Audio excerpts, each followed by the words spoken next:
So who are you?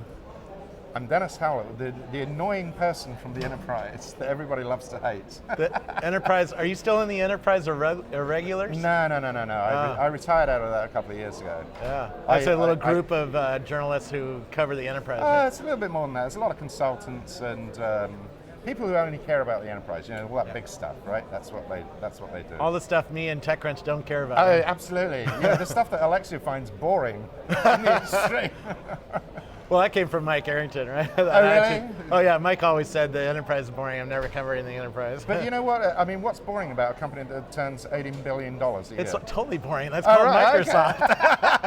Okay. What are you talking about? I was talking about that in the car with. I was with Daniel Lewin, co-founder at Next, but now as an executive at Microsoft.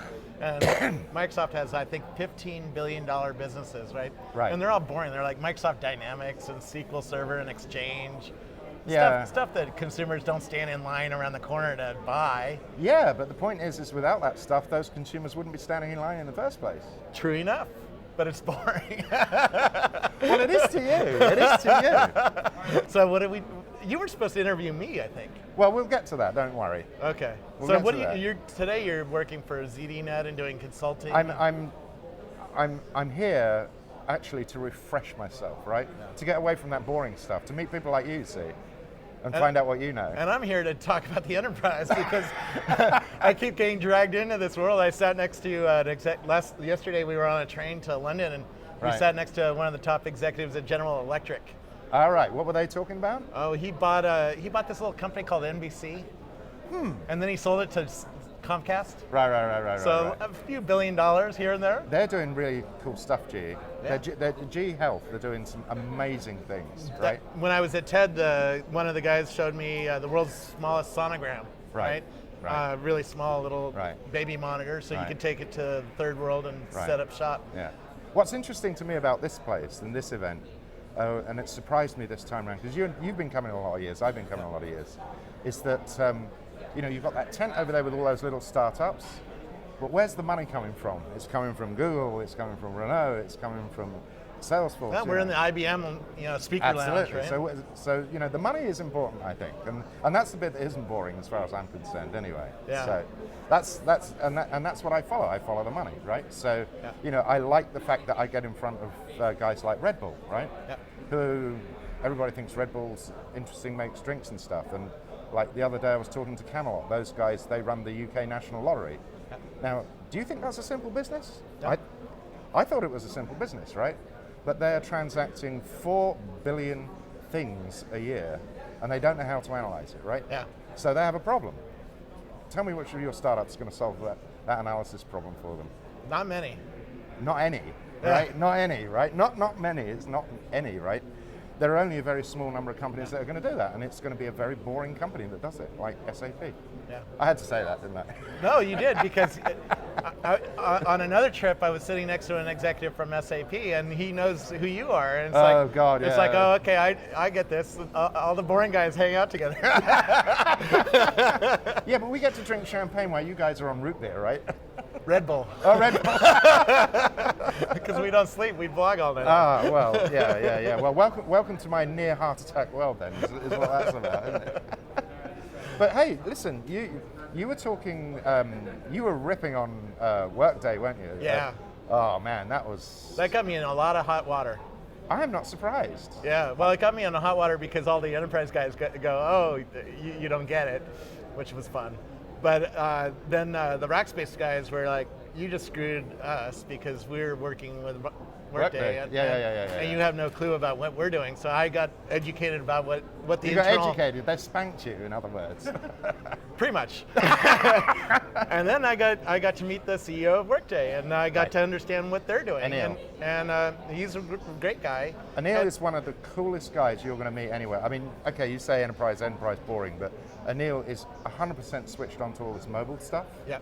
He's 100% switched on to this social stuff. Yeah. I mean, for God's sake, Workday has all got social embedded within its applications. Even you might not even. I know that now. You didn't know that? Oh, cool. No, right. No, because here's what I did, and I'll explain. I saw what you did. The only time I touch Workday is as a low-level employee doing my expense report. Right.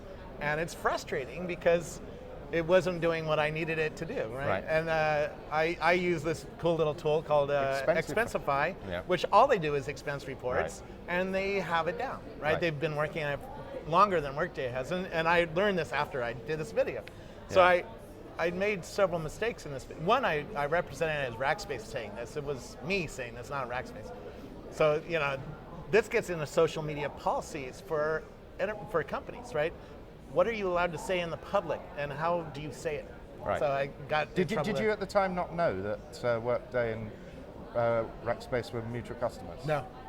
Oh boy, that doesn't help, does it? No, and I didn't know it was right in the middle of Workday's big conference. I was there at the time. It was funny. And so you know, when I screw up good.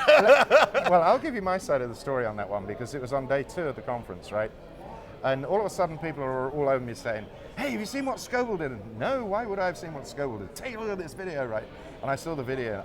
I just cracked up. I thought I could see from the first 10 seconds where you were going with this, and I thought, he's going to get in so much trouble over this. Well, I said to you, I said, "You're in trouble on this one, dude."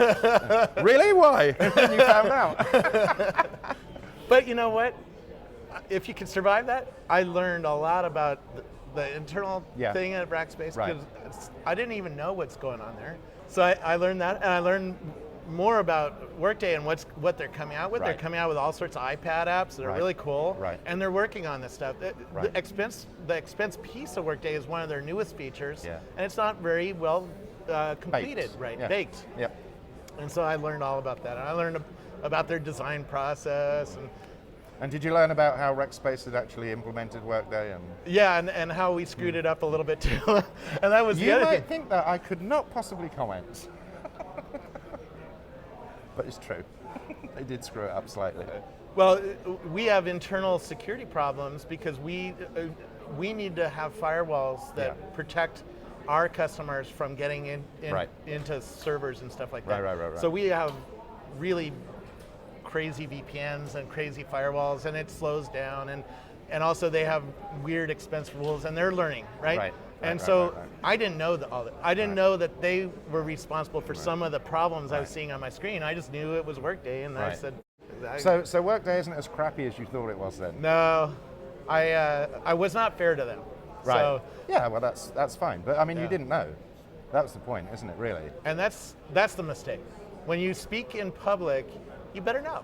You better have done your homework, and you better have your facts together. And I didn't.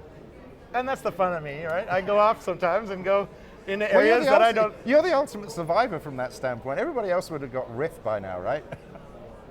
And that's true. That everybody in the company has different responsibilities and different political powers. Yeah. And I survived. My job survived, but I got spanked. I got these.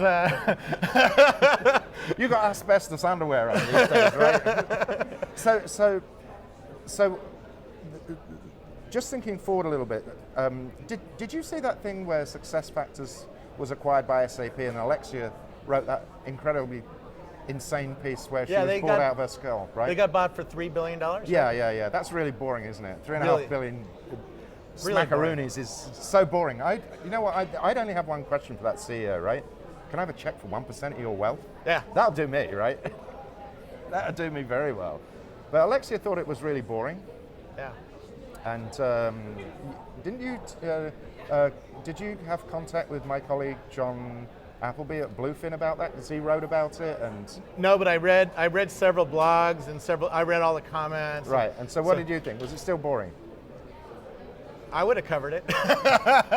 So it couldn't have been that boring then, right? No, but I'm sort of in between. I'm not like Arrington, where I only cover consumer internet fashion.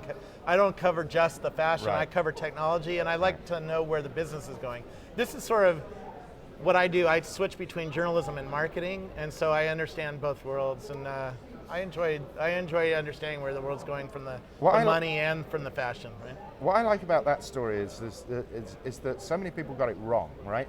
In the sense that so many people were sort of pitching this as SAP is now into this sort of whole social and whole cloud stuff, and it isn't about that at all, at least not from where I'm sitting. It's all about them competing with Workday, right? Yeah. But nevertheless, I think it's great. That So who do you people think is going to be better at Workday or SuccessFactors? Workday. Yeah. Workday. Workday is it's not a giant yet, but it's a sleeper. It's a sleeper, right? So at the moment they're running billings coming next year about 300 million. Yeah. I reckon they'll be a $1 billion business by 2015. Yeah. And they're just going to roll over a whole ton of SAP and Oracle accounts in the process. After getting to know the company and after seeing their design methodology and stuff like that, I totally agree. Right. What is it you like about it? What you've seen? Well, first of all, it's a holistic approach to understanding your business. Right. And that's, see, when I'm only dealing with expenses, I don't see the bigger picture, right? I only see that I have to deal with a tool that it isn't quite finished yet.